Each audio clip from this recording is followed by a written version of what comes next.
First of all, I would like to say, what the fuck? Naughty Dog's been on top of the industry ever since Uncharted 4, which I revisited many times even after my first playthrough because it's just so damn beautiful. Even today I'm still shocked by how great the game looks, and that shit was made in 2016. But The Last of Us 2? They took that shit to the fucking roof, bruh. I know the graphics were gonna improve given that it has been 4 years since Uncharted 4, but good lord, the graphics of this game is damn near perfection. From the distant trees and buildings to your surroundings, even the water looks great, god damn. The game exceeds my expectation in graphics and can easily be viewed as one of the best, if not the best looking game of this generation. People think it's all about the story, but the combat is also brutal and fun as hell. Way more than the first one. You don't just hide behind covers and shoot enemies because you have so little resources. Every bullet needs to count. If you abuse your bullets, you may end up having a tougher weight ahead of you and get your ass kicked. You gotta strategize and be smart. Outwit the enemies, either it's with your surroundings or the items that you craft. Boom, you fucking bitch! And manage your resources to get through more than one battle. The animation, the voice acting, and the motion capture of characters are done to the point where it looks like a fucking movie. Combat animation is also top notch. You grab a dude and make him go.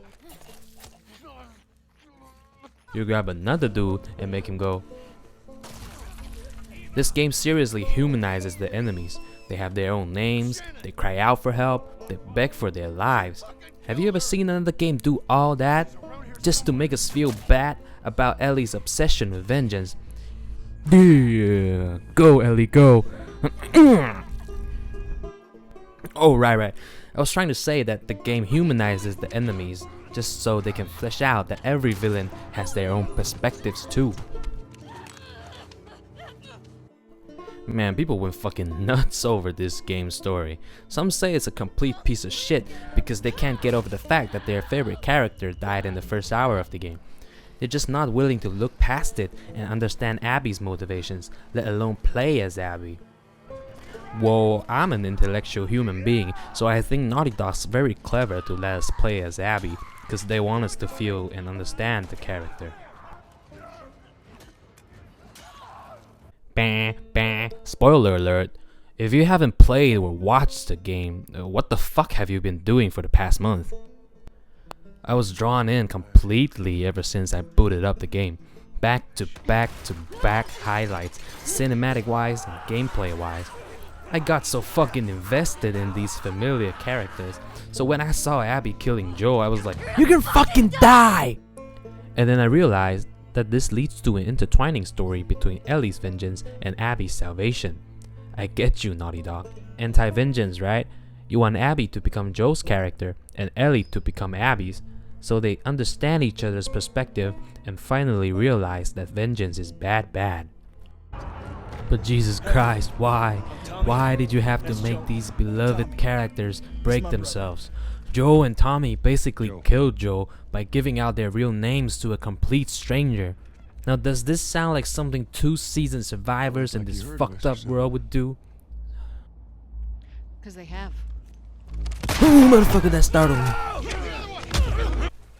People hated Abby, but I kept my cool and carried on playing her part with no complaints whatsoever. And it did have some amazing segments, especially the sniper level. Holy Saint Mary, this level was mwah. It was a twist on top of another twist, and the ending of that level makes complete sense, but also made me confused as shit because I wanted to kill the sniper guy so fucking bad in the beginning, but then in the end I was like, hold on, I don't want to kill him. Anyhow, the game was filled with highlights and it just would not let up. It didn't even give me time to breathe or even process what I had just experienced and witnessed.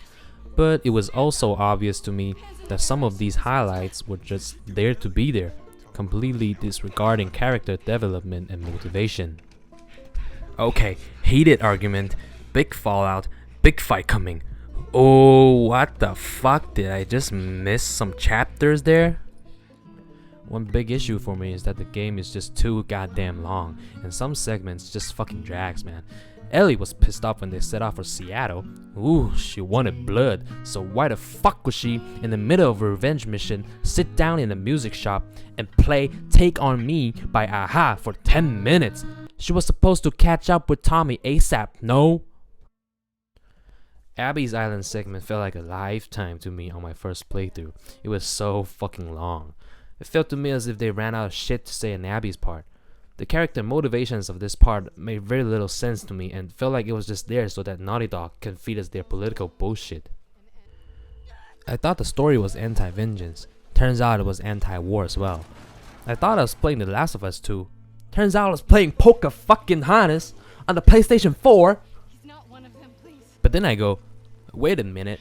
Did they just make this entire goddamn level so they can tell us that it's okay for a girl wanting to be a boy?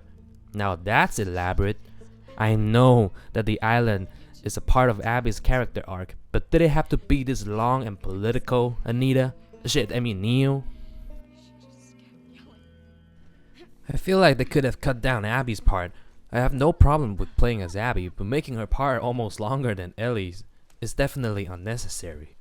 When a narrative-driven game is this long, it loses focus and people forget why they're even here in the first place.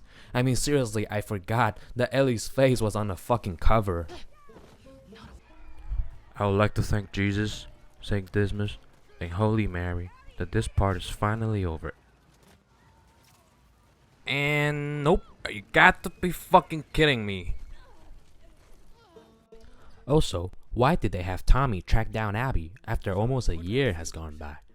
Well, I'm glad you asked. It's to give Ellie more things to lose, and for Anita to tell us that it's okay for lesbian couples to raise a fucking kid together. Oh shit, I mean for Naughty Dog to tell us. Countless people in the world are doing that already, so why the fuck would you need to include the barn part, drag out a game just to emphasize on this idea? The ending is disheartening as shit. I mean, I have never finished a game and feel so empty and depressed. Ellie is a character we've known and loved for a long time, and you just decided that it would be cool if she loses the purpose of her life, witnesses the death of her father figure, loses friends while trying to take revenge, kills hundreds of people throughout the game, and in the end decides not to kill Abby because she realized that she needs to let go and break the cycle of vengeance. Comes home only to find that Dina took off with the fucking kid. Oh, and let's not forget, loses 2 of her fingers in the final fight, thus taking away her only way to remember Joe by playing the guitar. She realized her own mistakes, lets go of vengeance, but loses everything anyway. Are you fucking kidding me? 7.5 out of 10. Graphics, animation, and combat are perfect, but the story could have been more well paced and narrated. Oh, and this part.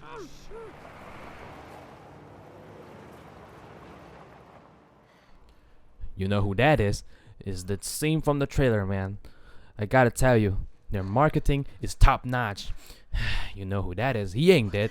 You think I'm gonna let you do this on your own? What the fuck? Why don't you do this on your own? 6 out of 10 for them being dishonest sons of bitches. Jesus Christ.